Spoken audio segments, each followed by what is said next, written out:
We're living in the age of the entrepreneur. It's 2025 and it's never been more attractive to build and start your own company. Years ago, the only famous entrepreneurs that you would know would be Bill Gates and Richard Branson. Now it seems online there's a never-ending stream of entrepreneurs sharing their knowledge with the public. And it's a sign of the time that we're in. More and more people, especially young people, are wanting to start their own companies, to work for themselves and build themselves a better future. But if you have that entrepreneurial flame inside of you and you want to build something, you're living in the age to be able to do it. The problem for a lot of people is they just don't know where to start. They've tried the classic Forex trading, they've tried the drop shipping, and they've tried Airbnb. So it's not a lack of opportunity in 2025 that's holding back people. It's a lack of knowing what opportunity to pursue, what road to go down, what career do you try and choose. In my experience of building 2 7-figure companies, one in revenue and one in assets, if I had to start all over again today in 2025, here's how I'd do so. First things first, I think people concentrate too much on the industry they want to work in as opposed to what's going to bring them the money. You often hear a lot of people say online that you should do something you feel passionate about. And as much as I completely agree with that, I feel very passionate about the business that I run today. I definitely didn't the first time I stepped into this industry. And the problem is, if you're just relying on being passion-led, a lot of the time it can lead to no money because there's no demand. I'd be thinking about what skill sets are actually going to pay me and how do I acquire those skill sets. If you'd have asked me 10 years ago what I wanted to do, I would have said professional sport, and professional sport, because that's my passion. The problem is, for me, if I'd have led with that passion, I'd still be chasing that dream today. And I see it over and over again with people in their late 20s, early 30s that are making absolute peanuts, trying to live this dream that unfortunately has now faded away from them.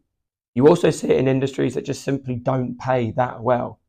A lot of the time you see writers that have written screenplays or they've written their first book and don't even make £1,000 over the course of a whole year from that book. You also see aspiring actors, people that want to go into the West End, want to get into that next big movie, but unfortunately they end up working at Wetherspoons, they end up working at Argos, as opposed to actually fulfilling their dream. Now, I'm not saying that you shouldn't pursue a dream. Please don't take what I'm saying the wrong way. We know of amazing stories, someone like Ben Francis, who had a clear passion for fashion in the fitness industry, that's built an insanely big business, is the youngest billionaire in the UK. That was passion-led. We all know the story of J.K. Rowling, who is the author of Harry Potter. Time and time again, she was told that the book would not go to publish. And then we all know the story of what's happened after that. So don't get me wrong, of course you can be passion-led, and of course you can be the 1 in a million that makes it. But I think there's a lot simpler routes, and there's a lot of industries with a lot lower barrier to entry where you can obtain a skill set that can pay you forward. So what would be some of the skills that I'd be looking for? If you listen to any interview with any billionaire and they're being asked what is the biggest skill that you have learned, it is normally the skill of being able to sell. Why? Because think about what every single business in the world needs. It needs more money. And if you've got that skill set to be able to bring in more money, then you're always going to be able to be in work and people are always going to pay you for that service. Now, to be very clear, when I talk about working in sales, I'm not talking about working in retail.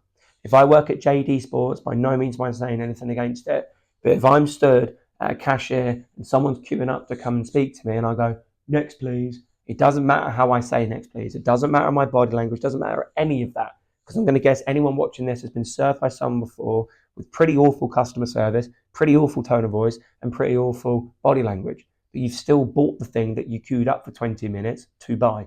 So it tells you it's nothing to do with sales. You went in there because you were interested. At the same time, I bought myself a car in December. I didn't walk into a bathroom dealership and walk out with a car. I went to a car dealership about a car that I was interested in, that was in my budget and my price range, that I wanted to drive. The car salesperson and just facilitated it. Whenever I buy a house, I don't just randomly walk down the street and an estate agent approaches me and 10 minutes later, I bought a house. I'm the person that approaches the estate agent after refining my search on somewhere like Rightmove to see what I want to purchase, what's in my price range, what's in the geographical location where I'm looking to maybe buy a house. I then tell the estate agent, they then show me around a house that I'm interested in, so to see if I can buy that property. That's why, in my opinion, that's not sales. That's what I would call inbound selling, where you know the customer is already interested. And unfortunately, the skill set is not that attractive. That's why there's a huge amount of people that can work in those industries. And that's why you can earn okay money and you can never normally go on to earn some serious money. That's why if I was going to start again working in sales, I would want to work in cold calling. There's 2 ways that you can do that. You can either do that on the telephone, or you can obviously do that on a face-to-face. And the reason why I would choose to work on a cold call, the reason I would choose to work outbound, is because we have no idea of that person's level of interest. And a lot of the time, you have no idea of that person's affordability. Through the power of conversation, you're able to cut through the noise of society and create a customer from that conversation. That is immensely transferable for a company that's going to pay you to do that, or for your own company that can benefit in the future.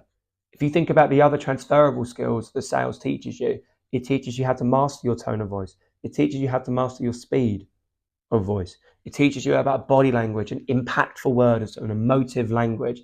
All these are unbelievably transferable skills across a huge amount of industries. You're not cornering yourself off into a box by learning how to sell. If you think about any industry in the world, they need more money. If you are a salesperson that can bring in more money for that industry, for a specific company, for your own company in the future, you're never going to be out of work. Every business in the world needs money. If you've got the skill set to bring that in, you're never going to be out of work.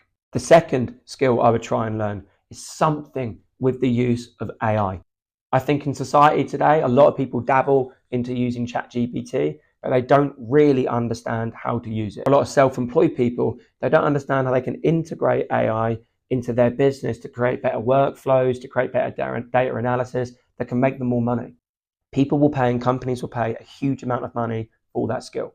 So if you can go out of your way to learn that skill, it's going to set you apart from the rest. Just imagine you could know how to sell and you knew the use of AI. They're probably the two most powerful skill sets that you can get taught in today's society. So they're the two that I would master first. The third skill I would look for is more of a characteristic trait. It's an industry that's going to teach me pure hard work. As much as I've mentioned before, that sales is transferable and desirable. That's true today, that's true tomorrow, and it was true yesterday. And that would be true 100 years ago, it will be true in 100 years' time. The use of AI, what you learn today, might be outdated in 1 year's time. So it's a constant reskilling and upskilling if you're going to enter into that industry. But the third and final skill set or characteristic that I would be looking to gain is just the ability to work hard. In 2025, the superpower of an individual is the grit that they have. That's what's been lost in society. There's that famous phrase, everyone wants to go to heaven, no one wants to die to get there. The amount of young people, especially that I speak to, that they want to drive a Ferrari, unfortunately, they don't want the lifestyle that gets the Ferrari in the first place. They want to post on their Instagram and their TikTok looking like, they're driving a Lamborghini, when in reality, their mum's paid for them to go to Dubai. They've rented a Lamborghini to take a photo, to put it on their Instagram, to impress other people. That's what I call a contrepreneur as opposed to an entrepreneur. So what industry can you learn this work ethic in? Well, in my own story, I learned this by working on a building site. When you work on a building site, there's no HR department. There's no start time, there's no finish time. You're there until the job is done. And when you're a labourer, you're the lowest of the low, you're the end of the pecking order. Don't get me wrong, I learned some amazing skills, things that I didn't even know that I needed to learn that are going to stay with me for the rest of my life.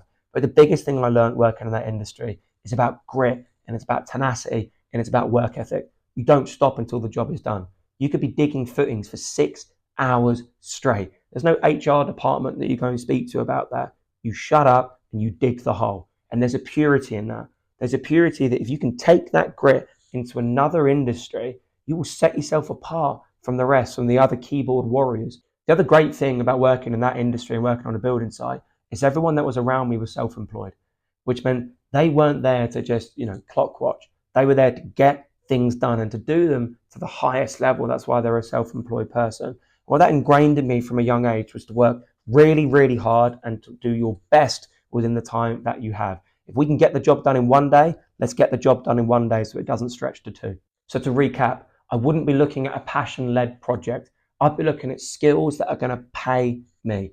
That's learning how to sell. That's the use of AI, being able to work extremely hard. The second thing I would do if I had to start all over again is try and work in a startup company as opposed to a huge company. Huge companies can be great because they're going to provide you with stability.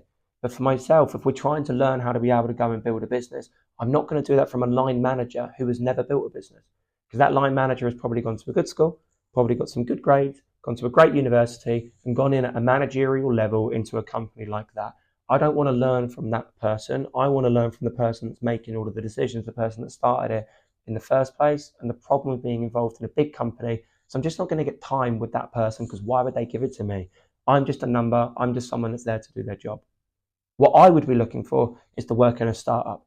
Because when you work in a startup, you get the feel of what it's like to run a company. It's almost like an insight into the next stepping stone for you if you're looking to pursue starting a company in the future. Because what's happening in that business there and then could be what happens in your own business in just 2 or 3 years' time. It also means you get time with the owner of the company or the managing director, the decision maker. And if I can get time with that person and just being around them, I'm going to start thinking like that person. I'm going to start acting like that person. When I first started working in door-to-door sales back in 2017, I worked for a company in Essex, and the best thing about it is the company felt like a startup as much as it was established. It was relatively small independent business, which meant that I got a huge amount of time with both of the business owners. I would often go to the gym with one of the business owners in the morning, and I'd have dinner with the other business owner in the evening. If they had a barbecue, I would ask to go. I wanted to be around them as much as possible because I knew if I could learn all the lessons that they've learned, but they've taken 10 years to learn and I can take 1 year to learn, that's going to really benefit me. The only way that I'm going to learn that is if I spend time with the person. Just not going to get that at a big company. I'm only going to get that if I work in some form of startup or a small independent business. The third and final thing I would make sure I do if I had to start all over again in 2025 is I'd make sure I'm not spinning plates. I hear and see so much where people have got about 20 different side hustles. They've got Forex trading going on over here. They've got some crypto going on over here. They do some Airbnb over here. They do some drop shipping over here. And then you wonder why they're not earning any money. It's because they don't earn a lot from this, they don't earn a lot from that, and they don't earn a lot from the other two. What I would do is just give whatever skill I'm trying to learn or whatever industry I'm operating in 1 year. And it doesn't mean I quit after 1 year and move on to the next one. But if I don't give it a year, how can I expect to see what I need to see? I'm not going to see it in 1 month. It's the same when you've got 5 or 6 different side hustles. How can you become an expert in one of them when you're constantly spinning plates between learning in that one, learning in that one, and learning in that one? Anyone that I know that's succeeded in business to an extremely high level, and I'm talking multimillionaires and billionaires, it's not because they were spinning plates at a small scale. Any entrepreneur you see online today probably has diversified. They're probably spreading their risk. They're across multiple different industries.